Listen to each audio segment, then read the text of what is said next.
Good day. So today we will learn how to communicate to inverters without using PLC to HMI panel. So I have here Pickroll E700 series. So one is 1 port watch, I think, and 1/2 entry port. So and we were gonna be using RS-485 communication, and be sure that your inverter is supported with RS-485 communication or also a Modbus communication.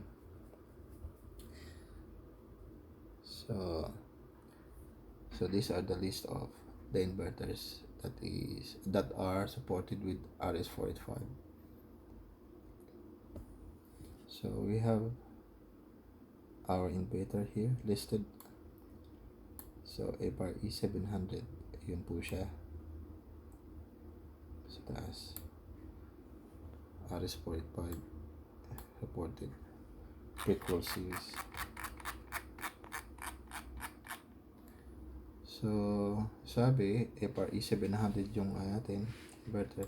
So we have here, so the communication will be this PU connector. PU connector means ito po yun, PU connector. So the communication will be BT3 port 4 wiring diagram 1.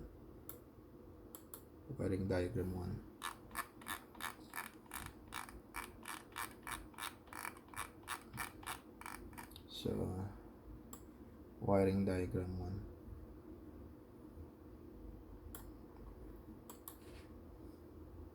So it says BT3, so don't disregard this. It says BT3 port 4, don't add terminator on the BT3 side. Excuse me. So yung terminator, so ito siya, yung terminator na nag-link sa kabilang dulo ng BT3 side.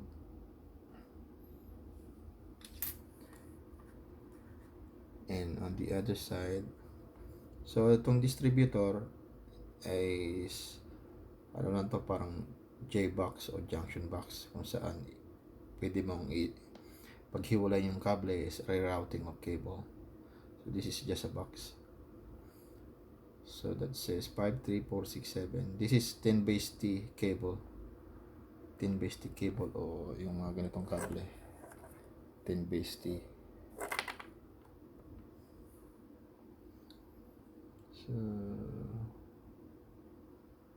So we have here the communication. So don't disregard, just like what I said, don't disregard this. So asterisk 2, it says install terminator to inverter at one end of component cable. So these are the terminators. Resistor 100 watts, 1 port watts. So sorry, I've connected but I don't have the 1 port watts, so I used 0.5 of watts. So guys, wala akong connector, that's why I use this terminal as my connector point, or this terminal block. Pero ginagamit ko siya sa USB to RS-485 communication cable. So just only for demo. But actually pwede nga rin wala ito eh. We can also remove this resistor actually, but the communication still works without these resistors. So but we're just following what does the drawing said, so that's why we use resistor. So okay, there you go.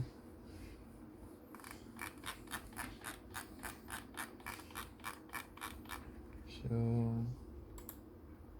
system configuration, connectivity.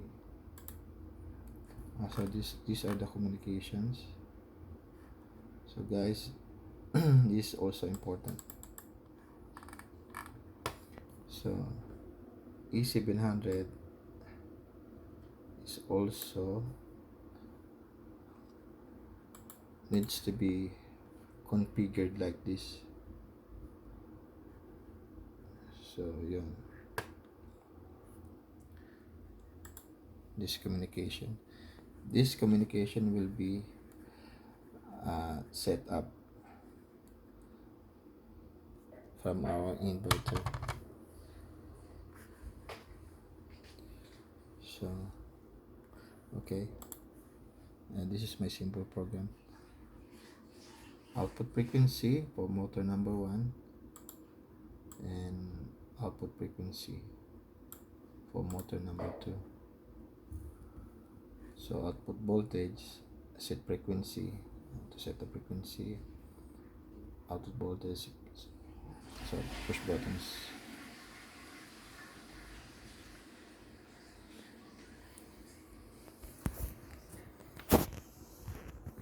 So let us power up the inverters.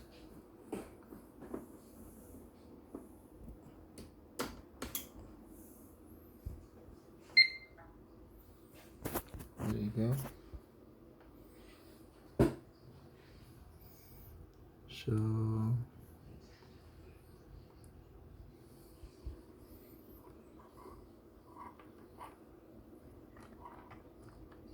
let us connect the communication.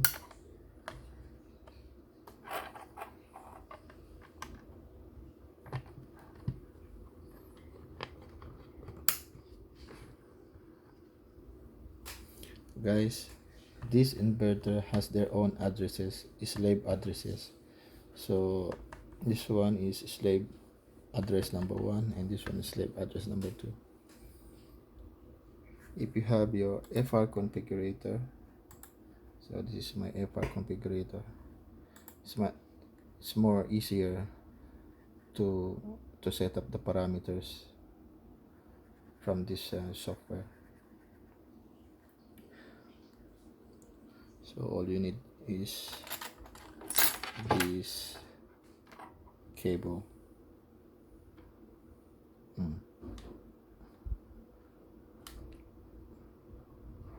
So dito po yan.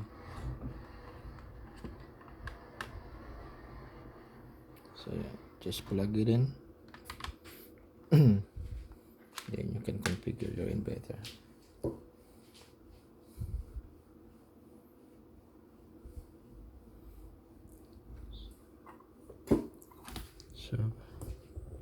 So in-split ko yung communication niya dito.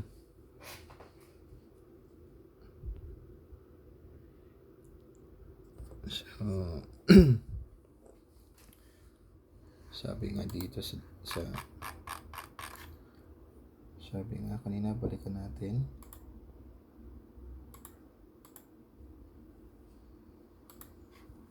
So yun. So the communication will be set up like this. So ganun din siya dito.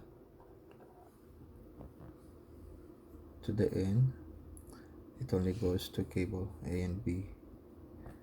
So that's why this cable goes out to cables A and B. So it goes to the HMI.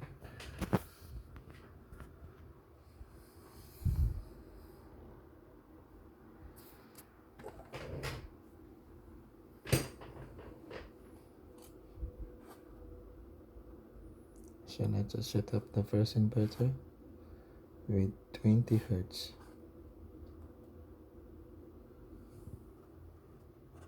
First inverter, 20 hertz. Forward. Sorry. Forward. 20 hertz. 93, 92 output voltage. 20 hertz. 20 hertz. 93 output voltage.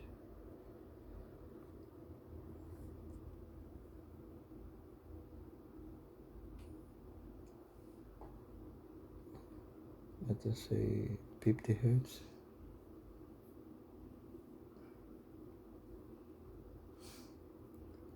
210 output voltage in 50 hertz. So 50 hertz.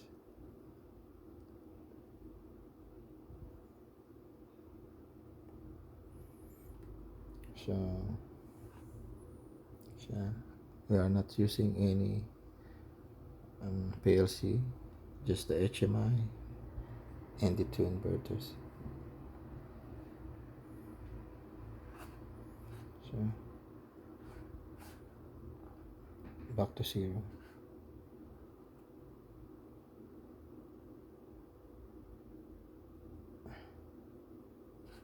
Then stop. Okay. So let us try the second inverter.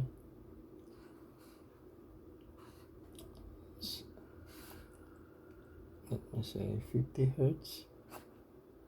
Enter. Pushing forward.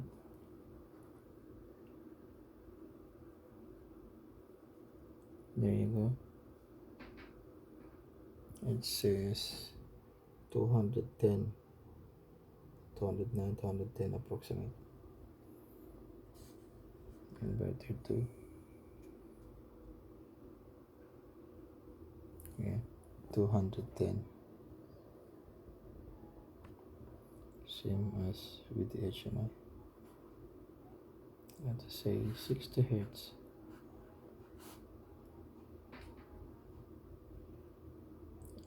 So 249.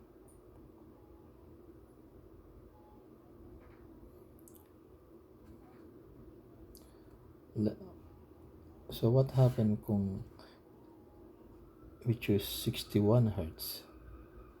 It says overflow. It says 61 hertz. It says overflow. So guys, kasi ginawa ko sa program ng HMI. Sa HMI ko siya ginawa na hanggang 60 lang. Excuse me. 60 lang yung pwede niya itakbo. Pwedeng i-set up. So you can see from the top 0 to 60 only. But actually you can run more than 60. So you can run maximum of 120 hertz.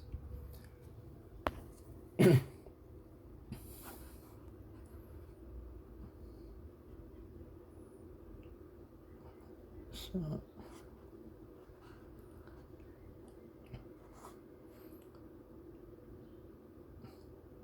back to 0.